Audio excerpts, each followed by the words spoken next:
Bienvenue sur Photocrème. Dans cette vidéo, on va retoucher une photo pour avoir un effet badass. Cette photo a été prise en Écosse, à côté de Glencoe. Le coin s'appelle The Three Sisters. Du coup, c'est parti pour la retouche. C'est un panorama à 180 degrés. La vue était juste magnifique. J'ai préféré exposer de façon à ne perdre aucun détail dans les hautes lumières, parce que je sais que je peux rattraper les côtés sombres. Donc là, j'ai exposé comme ça. Il n'y a pas de hautes lumières qui ont été perdues. Et si je remonte, on peut voir que je peux rattraper tous les coins vraiment sombres. J'avais demandé à Franck, donc un ami photographe, de se mettre là juste sur un peu plus loin. Comme ça me donnait l'échelle. Et au final, c'était 10 fois mieux que ce que je pensais parce que là, ça rend le paysage 10 fois plus badass parce que du coup, c'est vraiment, ça donne l'échelle, l'être humain tout petit à côté des montagnes gigantesques. Sans plus tarder, on y va. On va faire la retouche Lightroom en 2 étapes. Un sur les réglages de base et après, on fera les réglages localisés. Donc c'est parti, donc ce qu'on veut c'est de récupérer les hautes lumières, donc on va baisser les hautes lumières, on augmente un peu l'exposition, on veut augmenter aussi un peu les blancs pour que ça pète un peu plus, on va rebaisser un peu l'exposition, on veut de contraste donc on va baisser les noirs mais on perd trop de détails dans les ombres donc on augmente les ombres, hop, voilà. Donc là, on rajoute du contraste, on essaye de récupérer des détails dans les ombres, dans les hautes lumières. Rien de spécial. On va augmenter un peu la correction du voile, parce que dans les nuages, généralement, ça fait un petit effet badass. On va baisser un peu la saturation, parce que c'est assez saturé. Tac. Voilà. Donc ça, c'est les premiers réglages. Après, on va aller dans courbe de tonalité. Un peu comme d'habitude, on va faire une légère courbe en S pour augmenter les contrastes. Et on va aller dans le panneau couleur, TSL couleur. On va commencer par baisser la luminance des bleus pour faire un peu plus de contraste dans le ciel et baisser aussi la saturation là, de ce coin-là qui est très coloré. Hop, saturation, on baisse. Voilà. Maintenant, on va retoucher un peu la couleur du sol. Donc on va aller dans teinte. Là, on voit qu'il y a des petites taches oranges et je veux qu'elles soient un peu plus rouges. Hop. Donc ça va augmenter le contraste et permettre du coup de regarder l'image avec plus d'attention à cet endroit-là. Et pour les jaunes, je les veux un peu plus verts parce que bon, c'est quand même l'Écosse. On va augmenter un peu les verts. Et maintenant, on va aller dans saturation. On va prendre la petite pipette, on va cliquer le sol et on va augmenter légèrement sur le rouge et sur le vert la saturation. Voilà. Donc là, on commence à être pas mal. On va remonter. Là, je voudrais une petite teinte un peu plus chaude. Donc, on va prendre la balance des blancs jusqu'à avoir quelque chose dans ce genre. C'est pas mal. Avant de passer au correcteur localisé, il y a deux petites choses qui m'embêtent. C'est sur la photo, on peut voir qu'il y a des voitures ici, ici, et j'aimerais bien les enlever. Et en même temps, là, il y a un petit creux aussi dans le ciel bleu, et ça attire un peu le regard et ça ne sert pas à grand chose. Donc on va aller prendre le correcteur, on va aller juste peindre à l'endroit où on veut l'enlever. On va voir ce qu'il nous propose.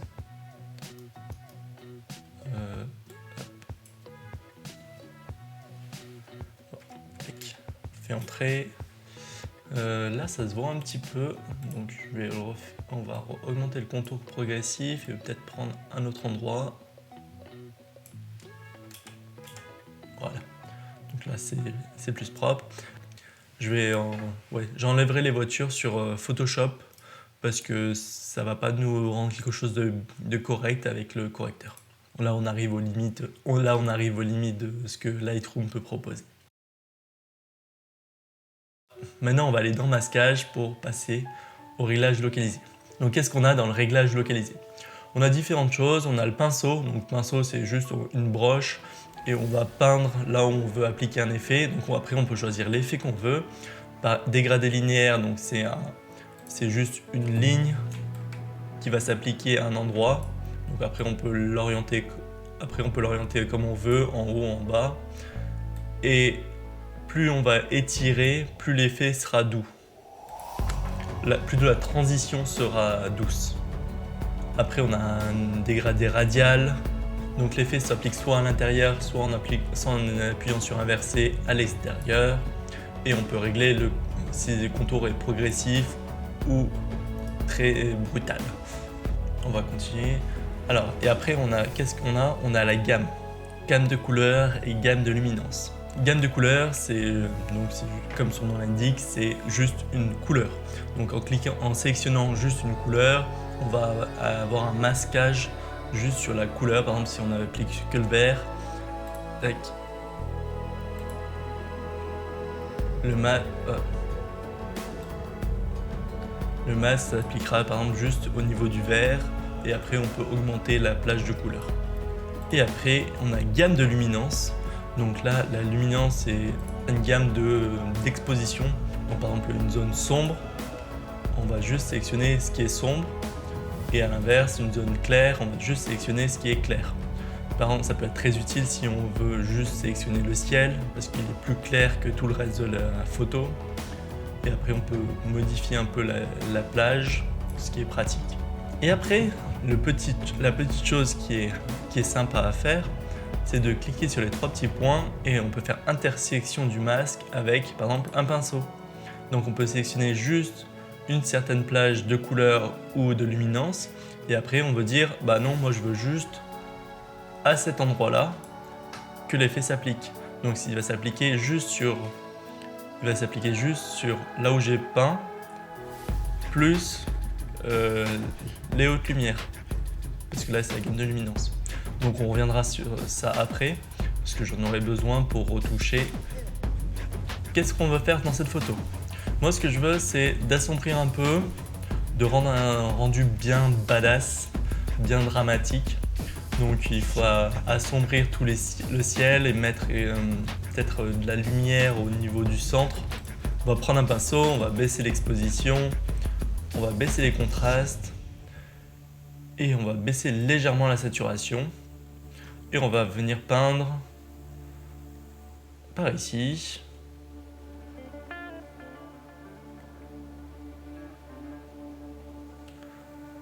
Notre œil est attiré par ce qui est le plus lumineux. Donc en baissant l'exposition, il va être moins attiré par le premier plan et plus attiré par ce qu'il y a derrière. Et pareil pour le contraste, notre œil est toujours attiré par quelque chose de contrasté. On est pas mal, on va juste baisser légèrement la quantité parce que c'est généralement tout le temps too much. Voilà. Et maintenant on va créer un nouveau masque en sélectionnant le ciel. Donc il va nous détecter automatiquement le ciel. Voilà, je trouve que c'est plutôt pas mal. Et on va baisser l'exposition du ciel. Et là ça fait déjà un rendu bien plus badass. On va peut-être mettre une couleur dans le ciel, légèrement bleutée. Et on va rajouter dans le ciel, on va rajouter un dégradé linéaire. On va appuyer sur Maj pour que ça soit horizontal. Tac. On peut voir là, il s'applique juste en haut de l'image. C'est exactement ce que je veux. Et on va baisser encore l'exposition. Et on va rajouter un peu de couleur, du bleu. On va voir ce qui nous intéresse. Un peu bleuté. Très bien. On peut voir que la grande partie de l'image est quand même sous-exposée. Donc on corrigera ça juste après. Là, ce que je veux, ce serait un petit halo, parce que juste après, il y avait de la pluie qui arrivait dans ce sens-là.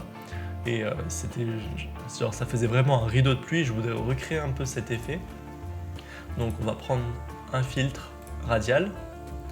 On va venir le placer ici. On va baisser la correction du voile. Donc ça va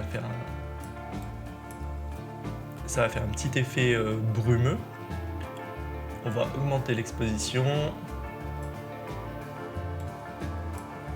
Et on va baisser légèrement la saturation. Maintenant, on veut pas trop que ça s'applique sur les zones sombres. Salut, il y a 94% des personnes qui regardent cette vidéo sans être abonnées. Alors si tu aimes ce genre de tutoriel, n'hésite pas à t'abonner et à mettre un pouce bleu. Appuyer sur intersection du masque, gamme de luminance, et on va sélectionner par ici. Donc on peut voir que ça va s'appliquer juste sur les endroits clairs. Maintenant on va essayer que toute la vallée ça pète un peu plus niveau contraste. Donc on va venir peindre avec peut-être un débit un peu moins important sur toute la vallée.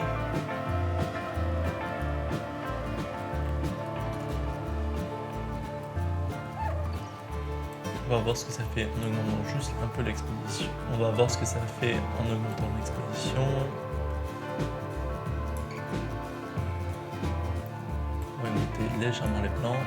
On va baisser un peu la clarté. Et maintenant on va peindre un peu aux endroits où on veut que ça pète un peu plus.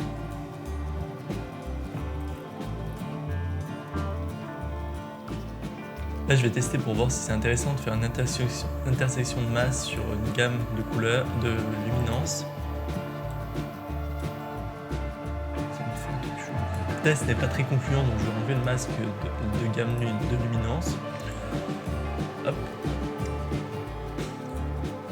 Et dans ce masque là, on va baisser la quantité à 50%, parce qu'après ça va se voir. On va mettre un filtre radial au niveau des nuages et on va augmenter l'exposition, baisser un peu la correction du voile. Et maintenant on veut que ça s'applique que au niveau des nuages. Donc on va faire pareil que tout à l'heure, intersection du masque, gamme de luminance et on va cliquer dans les nuages. On va mettre comme ça, très bien. Je voudrais retrouver un peu de détails dans la roche, ici. Donc pareil, on va prendre un petit pinceau et on va peindre au niveau de la roche. On va augmenter les ombres.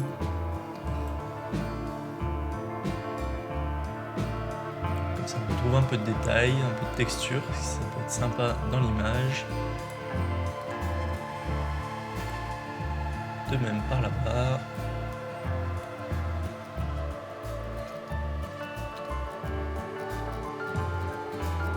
On va baisser un peu la quantité pour à 50%, parce que donc on arrive à quelque chose qui rend pas mal. Là il y a toujours un peu trop de... Là il y a un léger halo de lumière, donc je vais prendre encore un filtre radial. On va venir le placer par ici et on va baisser légèrement un peu l'exposition sur les nuages. Petit passage en accéléré où j'augmente l'exposition localement.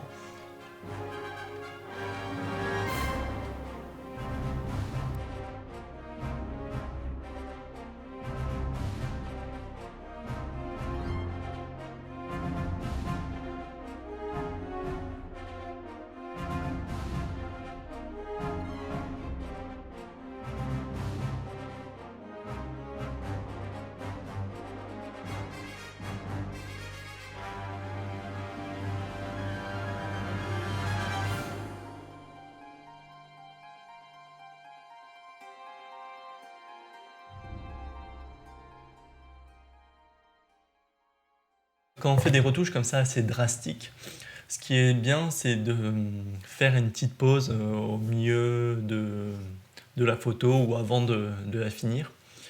Parce que des fois, il y a des choses qui sautent à l'œil et que en fait, quand on est dedans la photo, c'est difficile à s'en rendre compte. Donc là, je vais faire une petite pause et je vais revenir avec un œil frais. Je viens de revenir, mais il n'y a personne qui m'a dit que c'était vachement sous-exposé. Donc on va augmenter un peu l'exposition globale de la photo. Hop, et baisser un peu de haute lumière. Là, on peut voir je peux voir qu'il y a une grosse tache lumineuse ici, que là c'est moins lumineux, alors que c'est pas vraiment censé être lumineux ici puisque la lumière elle arrive d'ici. Donc on va recorriger ça. On va essayer de bouger un peu tous les masques pour que ça soit un peu plus correct. Hop. Alors là il y a deux techniques, c'est soit on corrige en rajoutant un pinceau et en rebaissant l'exposition, soit on essaie de trouver l'endroit où il y a le problème. Tac. Je crois que j'ai trouvé l'endroit où il y a le problème. C'est celui-ci. Donc on va cliquer sur soustraire sur le masque et on va prendre un pinceau et on va venir peindre à l'endroit où on veut moins d'effet.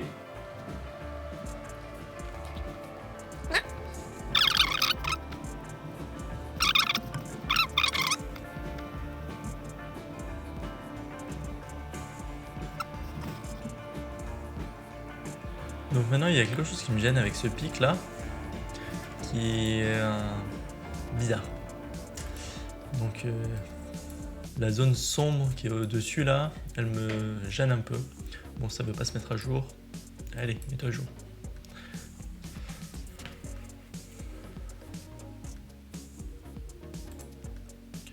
Donc on va créer une gamme de luminance et on va cliquer sur la zone sombre. Et on va augmenter l'exposition, baisser les contrastes, baisser la saturation, augmenter les corrections de voile, peut-être pas augmenter les corrections de voile, augmenter un peu la clarté.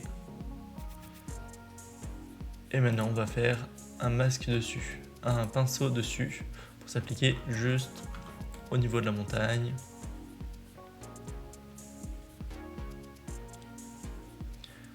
Je pense que peut-être en accentuant l'exposition dessus, je suis pas persuadé que ça nous sauve le problème, mais on va tester parce que de toute façon c'est comme ça que ça marche en faisant des tests. Ouais, je trouve ça un peu dégueulasse. Rebaisser l'expo. Est-ce que ça change quelque chose celui-là? Légèrement. On augmente un peu la clarté. Je pense qu'en augmentant la clarté, ça sera un poil plus correct. Et en baissant l'exposition, encore pire.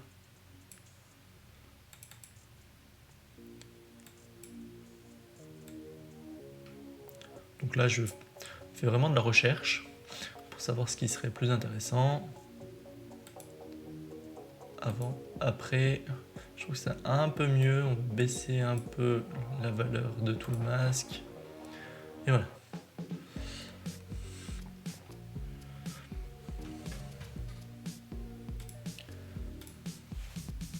Bon, là, ça commence à être pas mal. Ça commence à être pas mal.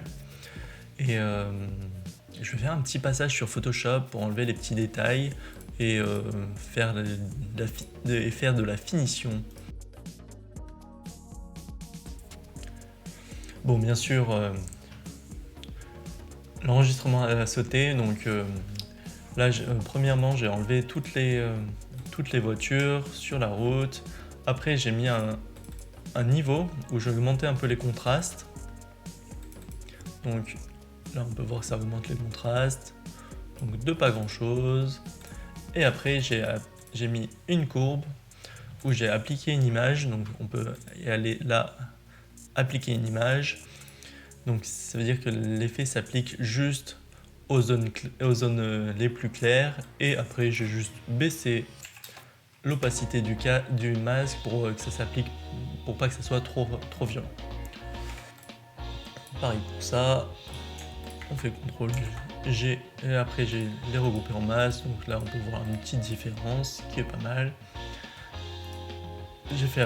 Après j'aplatis le masque et j'utilise mon script pour Norton Effect qui va faire un petit flou et qui va donner un rendu un peu plus brumeux.